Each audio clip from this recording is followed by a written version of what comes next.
네, 반갑습니다. 윤쌤입니다. 2024년 6월 26일 수요일 주식시장 복귀하면서 이야기 한번 해보도록 하겠습니다. 첫 번째 이야기는 제가 이제 HD 한국조선해양을 매매하면서 복귀해보는 시간을 가질 거고요. 두 번째는 또 어떤 종목을 매매하고 관심 종목으로 가질지 그런 이야기를 두 번째로 해보도록 할게요. HD 한국조선해양이라는 종목을 매매한 이유는 일단 첫 번째는 차트의 움직임입니다. 차트의 움직임이 여기서 1차 상승이 나오고 주가가 빠졌다가 이 저항선을 돌파하기 위해서 천천히 상승 추세를 올리는 모습에 의심을 합니다. 그러면서 이 구간에서 돌파가 나왔습니다. 이 구간은 뭐냐면 52주 신고가 돌파 구간입니다. 1년이라는 시간 동안 오르지 못했던 최고가를 경신하는 순간, 그래서 52주 신고가 돌파를 하면서 주가가 더 이상 빠지지 않는 이 단기적으로 박스권을 만들면서 버티는 구간에서 많은 의심을 했습니다. 조금 확대를 해보면 이 구간에서 더 이상 빠지지 않고 하나의 박스권을 만든다. 그러면 돌파 이후에 아직 매수세가 힘이 강하게 살아있구나 라는 걸 의심할 수 있고, HD 한국조선해양의 수급을 보면 외국인들이 순매수를 하면서 이 주가를 끌어올렸다라고 판단을 할 수가 있죠. 그러면서 시장은 코스피 종목이 주도를 하고 있었고, 반도체나 전력 설비 같은 종목들이 크게 오르고 있었습니다. 그런데 반도체, 전력 설비, 화장품 같은 종목들이 너무 많이 올라와 있어서 조정이 들어갈 거라 생각하고 이 지금 돌고 있는 돈이 다른 업종으로 옮겨갈 수 있겠다라는 생각을 합니다. 이게 바로 순환매에 대한 생각이죠. 그러면 순환매가 일어나기 좋은 종목을 찾아야 되는데 코스피이면서 지금 환경이 고환율 환경이죠. 고환율에 대해서 수혜를 받을 수 있는 업종을 찾아야겠구나. 그러면서 외국인이나 기관이 매수하고 있는 종목, 그게 바로 조선주였다. 조선주 중에서도 차트가 매력적인 종목들을 골라서 매매를 시도해보았다. 그래서 이제 수렴을 하고 발산으로 뻗어나가려고 하는 HD 한국조선해양을 했고, 여기서 돌파하는 시점에서 돌파 매매에 들어갔습니다. 그리고 단기적으로 돌파 매매에 들어갔다 보니까 주가가 조금 상승할 때 내가 수익을 챙겨야겠다는 마인드를 가집니다. 그래서 5일선 추세가 조금 꺾이면 매도해야겠다는 기준점을 가지고 매도에 임했고, 오늘 어느 정도 살짝 조정이 나오길래 그냥 매도 익절을 하였습니다.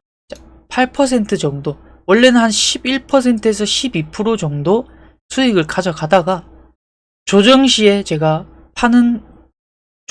팔았다 보니까 8% 정도, 수익금은 160만원 정도. 어찌됐든 수익금으로 계속 보는 게 아니라 얼마 벌었다고 팔고 얼마 잃었다고 손절하고 이게 아니고, 그냥 내가 차트 안에서의 그 원칙에 따라서 행동하다 보면 수익금은 자연스럽게 따라올 거라고 생각을 합니다. 그래서 HD 한국조선해양은 물론 조정 이후에 다시 한 번 더 올라갈 가능성이 더 크다고 저는 생각을 하지만, 그래도 일단 내가 돌파 매매를 했고 어느 정도 눌릴 때, 단기 추세가 무너질 때 팔려고 마음을 먹었기 때문에 대응을 해보았고, 좀 더 눌린다면 한 번 더 매수할 수 있는 기회가 오지 않을까 이렇게 생각을 하고 있습니다. 자, 여기서 HD 한국조선해양에서 중요한 점이 뭐냐면, 일단 차트를 보았다. 차트에서 내가 할만한 위치인가, 의심스러운 움직임이 나타났는가, 이걸 확인할 수 있어야 되고, 그 다음에 수급을 보았다. 그 다음에 시장 전체 상황을 보았고, 이 종목이 주도주인지 내가 판단을 할 수 있었다. 이렇게 거기다가 실적까지 받쳐주니까 여러 가지로 모두 만족하는 종목이다 보니까 쉽게 확률이 높게 상승할 수 있었고 수익을 챙길 수 있었습니다. 만약에 차트만 가지고 했다면 제가 실패 확률이 올라갔을 테죠. 그래서 여러분들은 항상 시장 상황을 먼저 체크를 하고 이 종목이 주도주가 될 수 있는지 체크를 합니다. 그리고 실적과 수급이 받쳐주는 상황에서 차트까지 내가 좋은 해볼 만한 타이밍이라면 도전을 한다면 여러분들이 70% 이상 확률로 수익을 볼 수 있을 거다.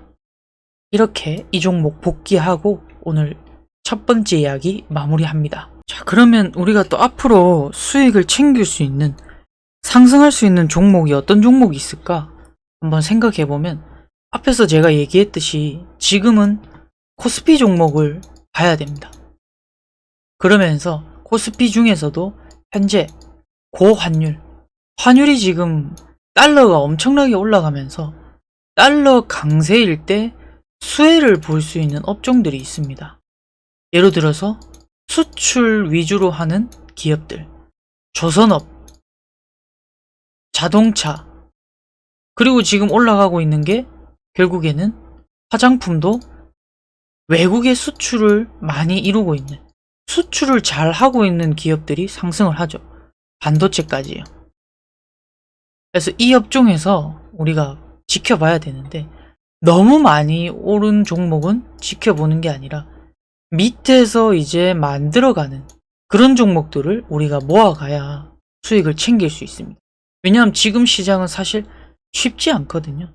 그러면 첫 번째로 우리가 봐야 될 게, 저는 최근에 요 세명전기라는 종목을 관심 종목으로 보고 있는데, 이 세명전기라는 종목은 이 구간에서 지금 쌍바닥을 만들었죠. 쌍바닥을 만들고 쌍바닥 돌파를 했습니다.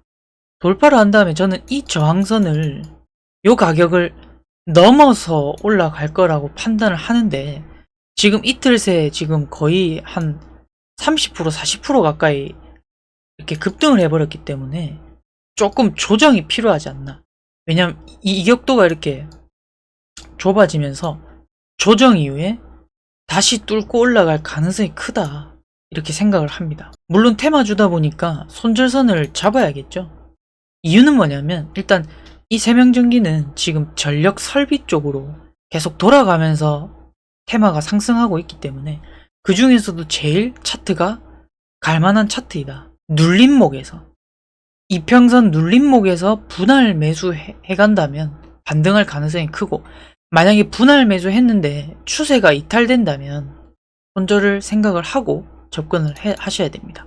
그 다음은 APR이라는 종목인데, APR은 근데 예전에 요 밑에서 관심 종목을 한번 드렸죠. 근데 아직 상승 여력이 크다, 이렇게 생각을 하는데, 요 구간, 지금 여기 며칠간 버티고 있는 구간이 앞서서 이야기했던 HD 한국조선해양처럼 단기적으로 요 박스권을 만들고 있습니다.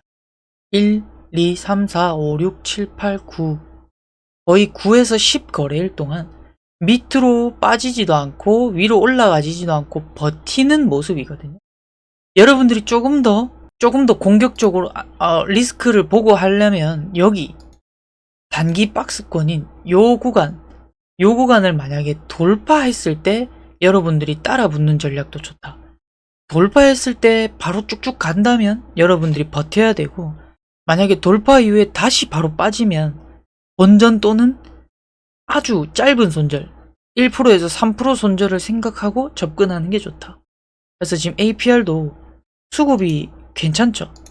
수급이 외국인 기관, 개인들은 팔고 있고 수급도 괜찮고, 지금 화장품주는 다른 건 많이 올랐는데 APR은 아직 상승 여력이 있다 생각하거든요.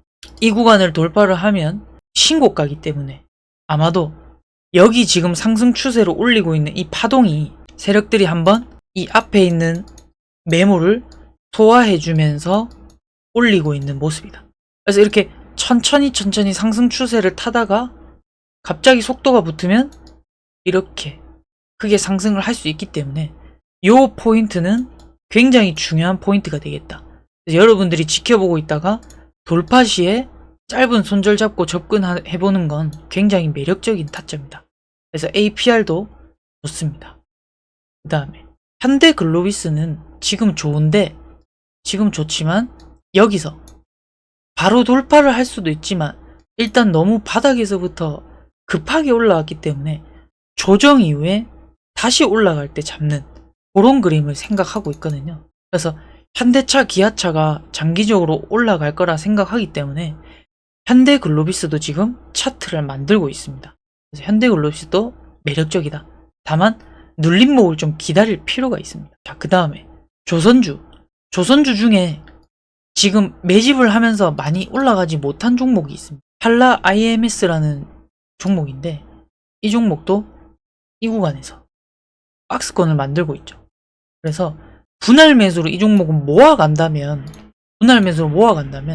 요 구간인 8,000원 넘어서 시세가 터질 거라고 생각을 하거든요. 근데 얘가 뭐 어디까지 눌릴지 이건 잘 모르겠지만, 이 구간 안에서 다 분할 매수로 천천히 모아간다면 이 종목은 중기적으로 스윙 관점으로 파동을 뚫고 크게 장대 양봉이 나올 가능성이 크다. 물론 실적은 엄청나게 좋지는 못하지만 테마주로서 조선주들이 주도할 때 이 종목이 갑자기 혼자 대장주를 차지하는 그런 날이 오지 않을까, 이렇게 생각을 합니다. 그 다음에 유진투자증권입니다. 유진투자증권은 지금 크게 박스권을 돌파를 했습니다. 여기 구간 박스권을 강한 거래 대금으로 돌파를 했죠. 그러면 얘는 사실 매집 기간이 길었기 때문에 이 종목이 한 번에 죽지 않을 거라 생각을 합니다. 그래서 지금 계획은 11선 밑으로 부근에 떨어지면 1차 매수, 21선 부근에서 2차 매수, 이런 식으로 하면서 상승 이후에 조정이 좀 깊숙하게 나올 때 반등을 노리는 그런 쪽으로 생각을 하고 있거든요. 여기서 고점에서 잡는 게 아니라 내려왔을 때 분할 매수를 한 다음에 여기서 기다렸다가 다시 한번 양봉이 솟구칠 때 매도하는 이 전략으로 갑니다. 왜냐하면 이 종목은 지금 이슈가 나타나진 않았지만 두나무가 이 유진투자증권을 인수한다는 찌라시는 있었거든요. 확실하진 않지만. 근데 일단 차트에서 지금 돈이 움직이고 있기 때문에 뭔가 심상치 않은 게 있다. 그래서 매집 기간도 아주 길어서 요거 한 방에 끝나지 않을 거라 생각합니다. 물론 눌림 이후에 계속 빠진다면 손절을 해야겠죠. 근데 확률상 눌림 이후에 재반등할 가능성이 크니까 11선이나 21선 부근에서 1차, 2차로 분할 매수할 생각입니다. 자, 빠르게 살펴보면 일단 첫 번째는 세명전기라는 종목을 눌림목에서 분할 매수할 계획이고요. 유진투자증권도 눌림목을 준다면 분할 매수하면 괜찮을 것 같습니다. 한라 IMS는 지금 매집 중인 종목이라고 판단을 하고 계속해서 모아가는, 중기적으로 좀 모아가는 매매를 한다면 좀 큰 수익률로 이어지지 않을까, 이렇게 생각을 합니다. 현대글로비스는 현대기아의 분위기가 좋으니까 이 종목도 눌림목 공략이 좋다. 그리고 지금은 주가가 가파르게 많이 올랐기 때문에 대부분의 종목을 좀 눌림목에서 기다릴 필요가 있습니다. 그 다음에 APR은 오히려 이 구간, 이 저항 구간을 돌파할 때 따라잡는 그런 전략이 좋고, 손절매는 짧게 설정을 하면 좋겠습니다. 자, 오늘 여기까지 첫 번째 매매 복귀 이야기, 두 번째 내가 또 보고 있는 관심 종목 이야기 해봤습니다. 오늘 이야기 여기까지고요. 또 도움이 되셨다면 좋아요와 구독, 댓글은 힘이 됩니다. 감사합니다.